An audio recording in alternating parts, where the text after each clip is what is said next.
Hello people, this is PowerRider here with the I don't know where you would categorize this as. Is this a Geo product or is this a build product?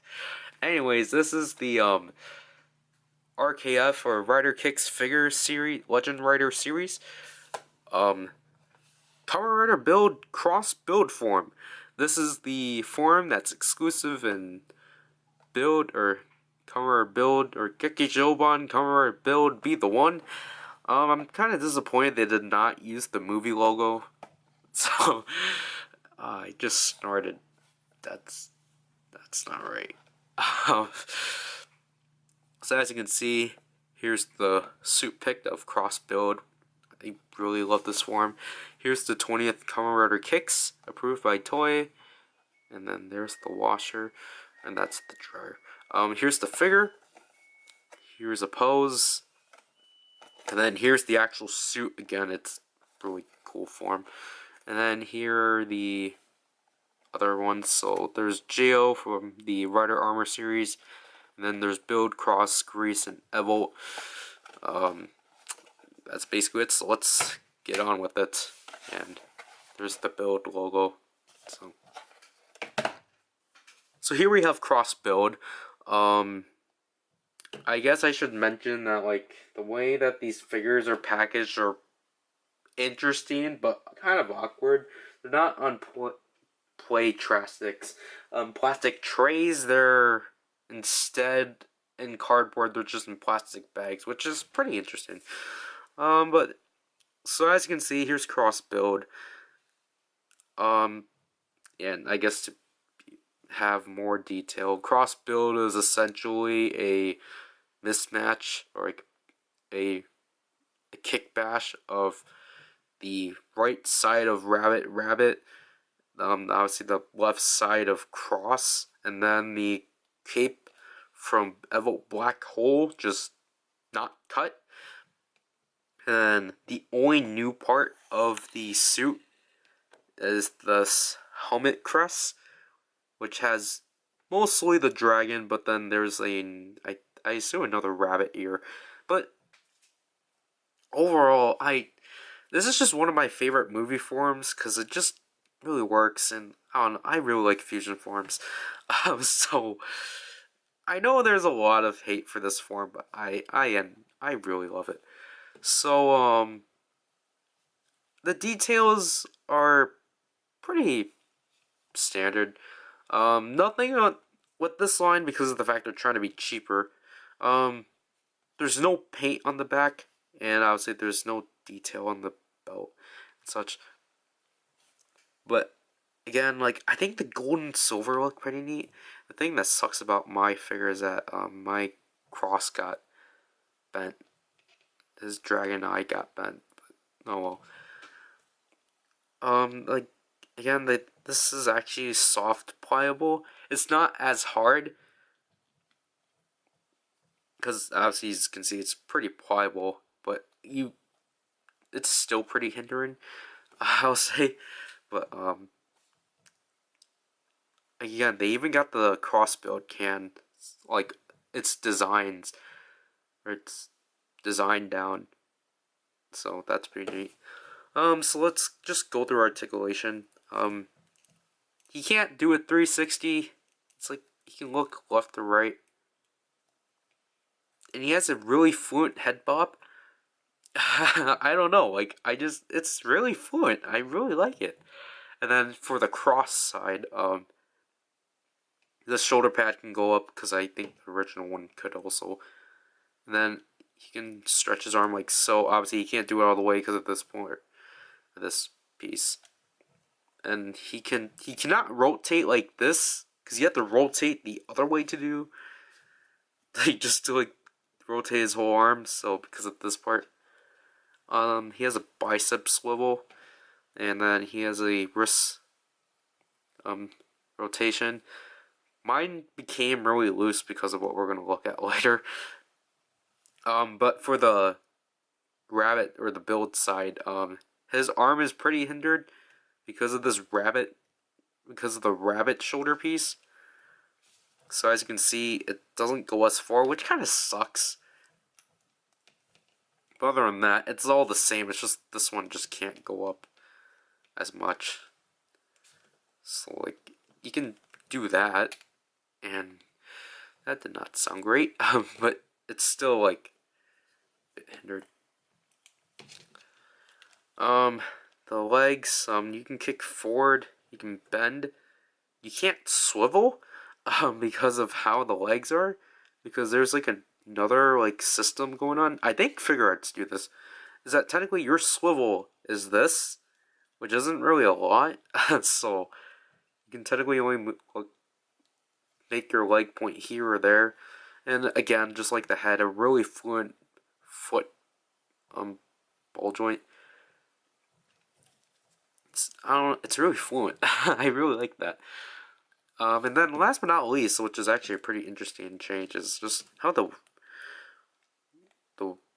waist swivel works. It's an upper chest swivel, and it's really cool. Probably because I never really experienced a figure with this, but it's really cool, and like it actually doesn't hinder the cross build can.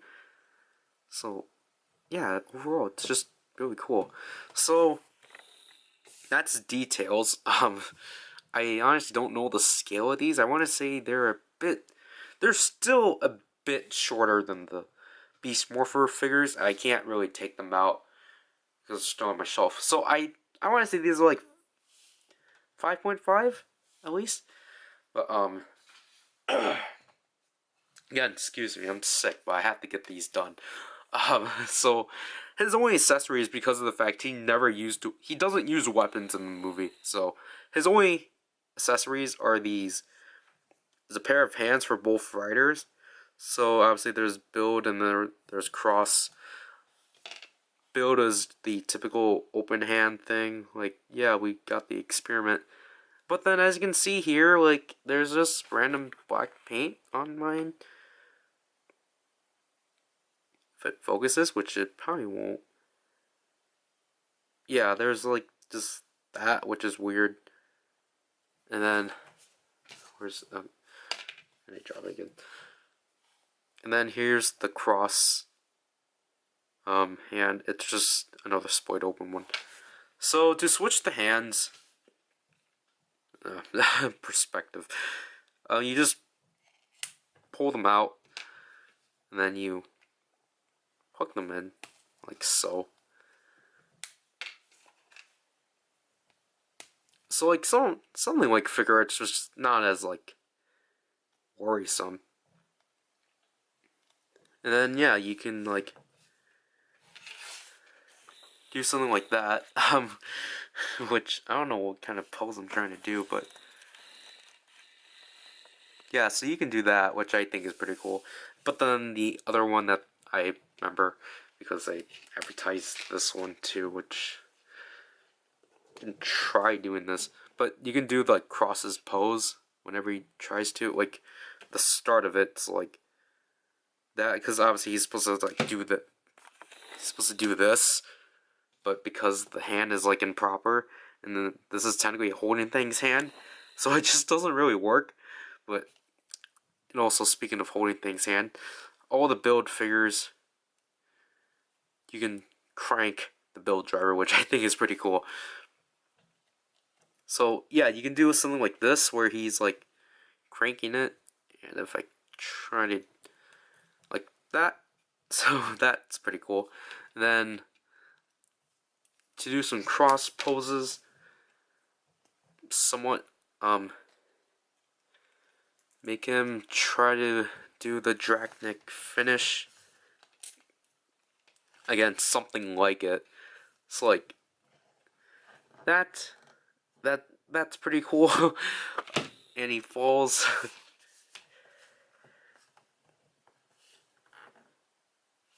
So like that, yeah, as you can see here, like the leg is actually kind of moving away. But obviously this leg is just like getting fall through. Like, yeah, you can do that because like, but it just looks weird because it's like this is stationary while your legs are like moving and such.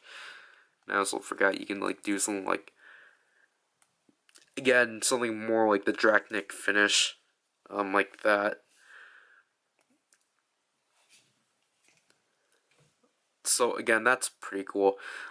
It's just like, you know, as an action figure that's not trying to worry about a gimmick, it's really cool. So that's what I really like the Legend Rider line for. So yeah, that's basically it for this figure. You know, it's just a basic figure. Um,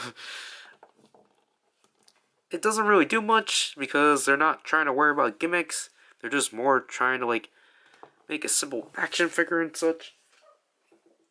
And overall, I kind of have to commend them for doing this decision because I think it actually overall makes the toy, or it just makes the figure line actually more exciting.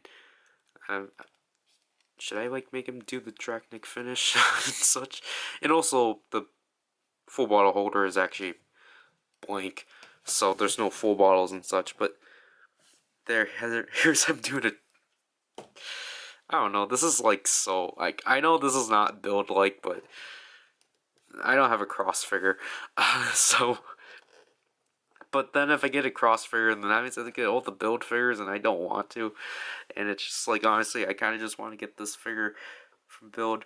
But yeah, so there's them doing the Draconic finish because I just think that's a really cool thing to do. And I just realized I have a stand here, but then I don't have anything to plug it in, so oh well. I think with the Legend Rider line, the Legend Rider series, just pick and choose whoever you want. So far they have mostly build and Xaid.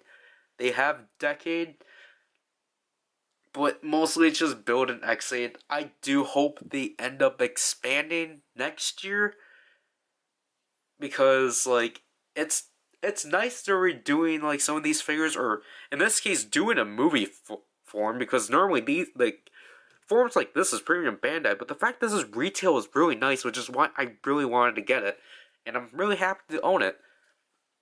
But just kind of pick and choose who you want and such, and then go all out with it.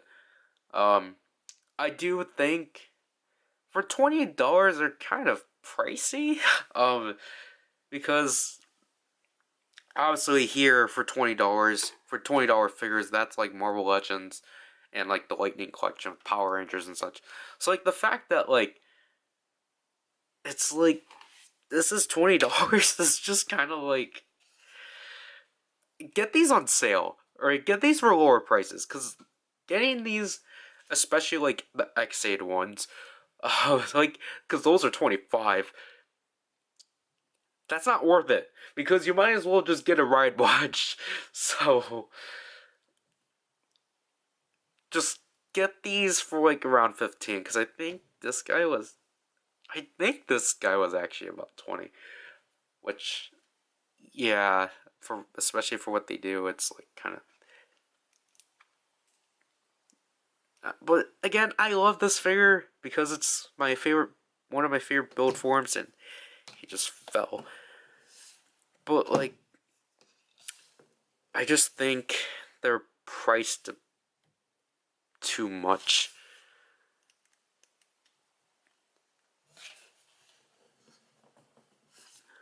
I'm so sorry for posing cross build as basically cross, but I don't really have time to like pose him like that. Plus, I wanted to do something original.